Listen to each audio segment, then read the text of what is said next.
for downloading from Ravi Zacharias International Ministries. Support for this podcast comes from your generous gifts and donations. You can find out more about Ravi Zacharias and the team at www.rzim.org.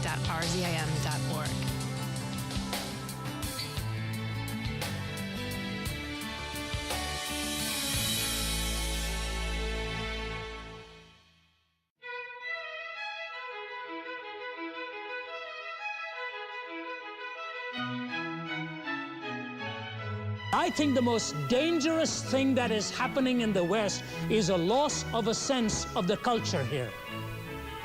And what is happening is a vacuum. So all of a sudden, other worldviews are coming in. Worldviews like Islam, worldviews like Hinduism, where their religion is an essential part of the culture, and secularism is an essential part of our culture, and there's a spiritual vacuum in here, and it's suctioning in every other religious system. What happens when a culture does away with the idea of reason? Hello, and welcome to Let My People Think with author and apologist Ravi Zacharias. In today's society of secularization, pluralization, and privatization, there are three main casualties: shame, reason, and meaning. In today's message, Ravi will expand upon the importance of reason when it comes to the discussion of worldviews. Here's Ravi in part one of his message, Understanding the Spirit of the Age. I think what I'm going to do for you now is probably the hardest portion of this, but as soon as we move into the psychological and sociological factors, you'll see why it is so important to understand this. You see, when we talk about no reason, we have to assume one thing in our minds, that the law of non-contradiction reflects reality, that two contradictory statements cannot be true. Two contradictory statements cannot be true unless they are qualified in some way. Now, if you have trouble with this illustration, we can come back at the end and we can deal with it. For example, if you say to me, Ravi, do you have a red car? And I say, yes. I have a nice, shining, brand new red car. In fact, it's parked in my driveway. And as you're walking away, another person comes and says, I hear you have a shining new red car. And I say, no, it's actually black. Now, when you're walking away, you say, wait a minute, he just told me he had a shiny new red car. He's told this fellow, he's not, no, it's a black one. Either he didn't understand my question, or he doesn't understand colors, or he's lying, or he's got two cars, or as soon as he finished answering me, his car in the driveway was sold and a black one was brought in. Why do you go through that? You go through that because you believe that the same question at the same time with the same meaning cannot bring opposite answers. So if my wife and I were walking and you said, congratulations, Margie, I hear you're expecting a child, is that right? And if she says yes and I say no, what are you going to do? You'll either say, Dobson's office is not far from here, I think you both need to go and talk to somebody. Or you might say, maybe she's not his wife, or she hasn't told him. Why do you do that? Because immediately the same question, meaning the same thing at the same time, cannot elicit two opposite answers. The reason I'm dwelling this is, it'll blow your minds when you travel through America to find out how many people only apply the law of non-contradiction to Christianity, but do not apply it to everything else they believe. If they see something contradictory in the Bible, they'll say, aha, one said 3 angels, the other said 2 angels. I told you it's all nonsense. But if you unravel their lives and see the constant contradictions, they'll say, well, logic is not all that important to reality. What really matters is it meaningful to you? I was speaking in California at a church, and a professor from the nearby college came up to me after one message. I don't know what he was doing there that night, but he came to me and he said, I've heard you tonight. He said, I'd like to place a challenge before you. Would you be willing to speak tomorrow night on why you are not a Hindu, and I will bring my whole class in philosophy to hear you? I said, no, I won't do that. I said, I don't want to speak on something like that. I said, it's throwing mud at others, and I said, the cliche says, when you throw mud at others, you're going to lose a lot of ground or get your hands dirty in the process. I said, but I tell you what I'll do. I will speak on why I am a Christian, and you can bring your class. He said, fair enough. So he brought his class. At the end of the session, when it was over, he came to the front and he said, you have done the greatest damage to Hinduism I've ever heard any man do. This is an American gentleman talking to me, and he says, and the reason is you don't understand it. I said, well, maybe I don't. I said, let's talk about it then. I said, but I tell you what, sir, you know, with this verbal slugfest going on in front of a church, we're just going to see who can outwit the other. I said, let's go out for a meal. You pay and I'll pray and we'll meet tomorrow and discuss it. So he brought another professor with him, and this is what he went through. It's very important for you to hear this. He said to me there were two kinds of logic. Actually, there are more. But he said there were two.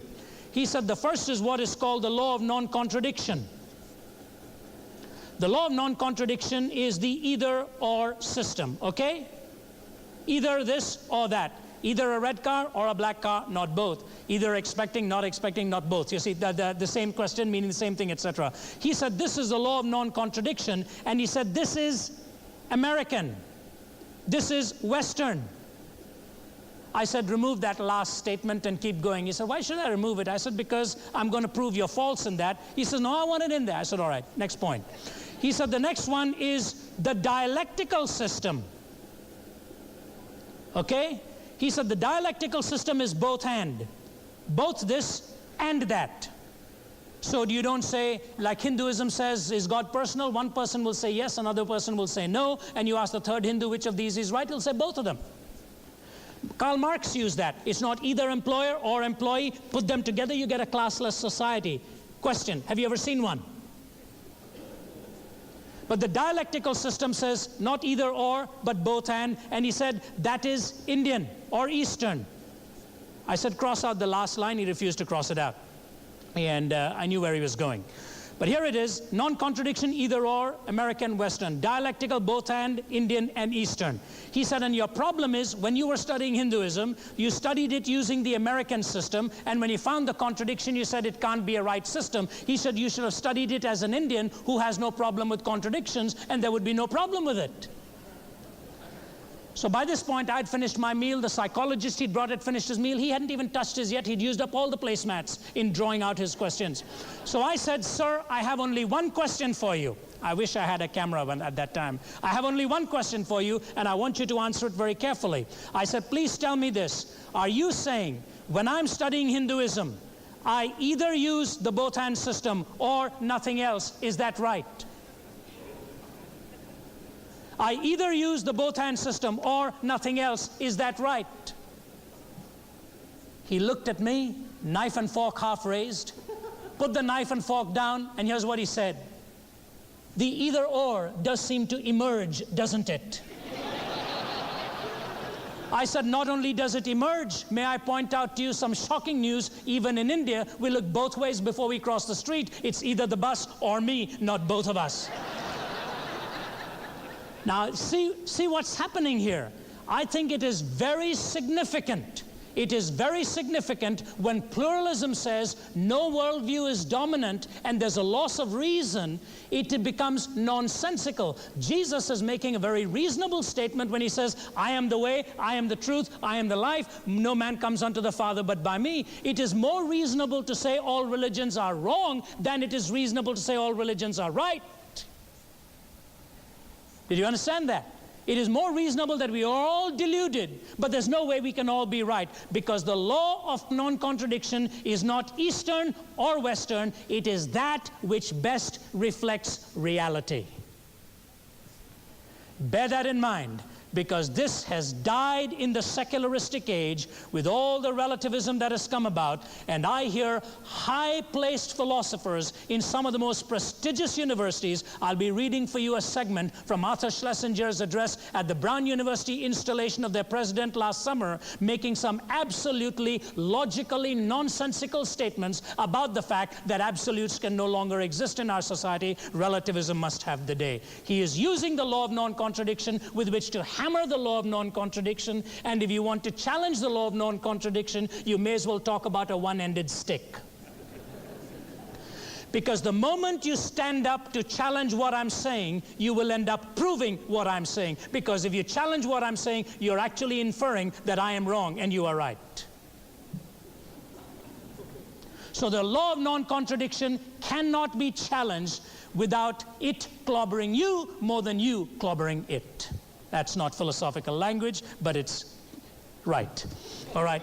That's the secularization process. Now, let me move you to what I call the sociological situation in America after that brief look at the philosophical look at America. Now, one of the great problems with America is that we find it hard to understand what culture is because we are literally a mix of so many of them. But listen to how Daniel Bell defines it.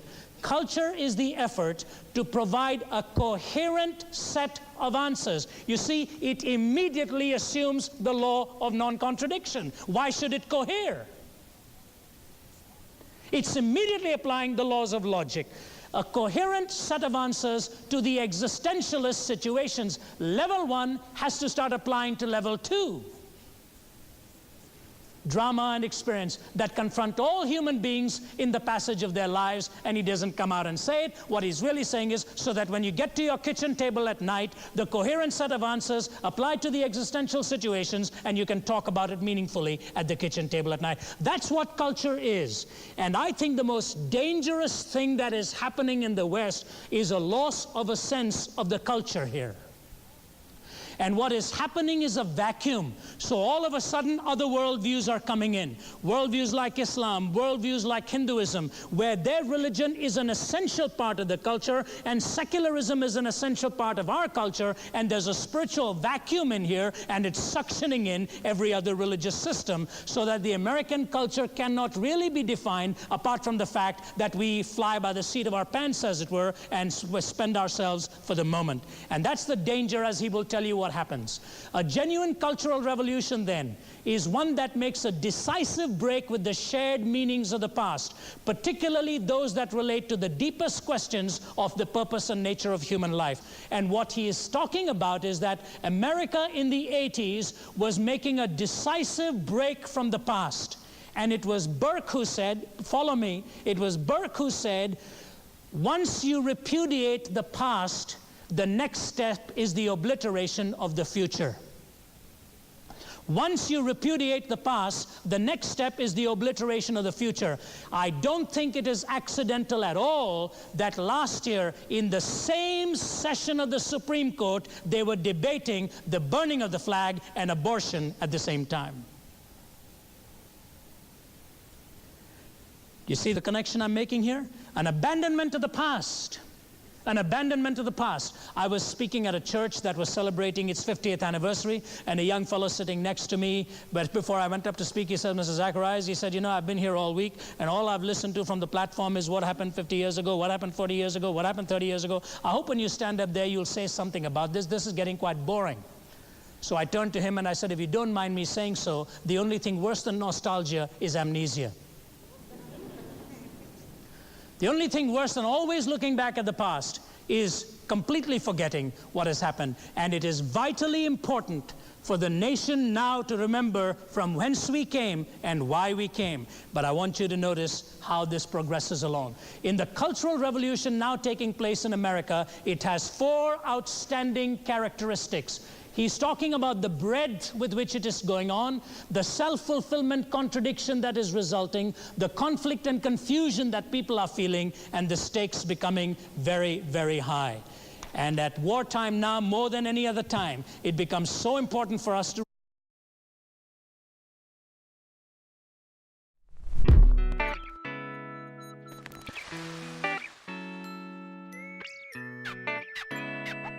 Breakthrough Media.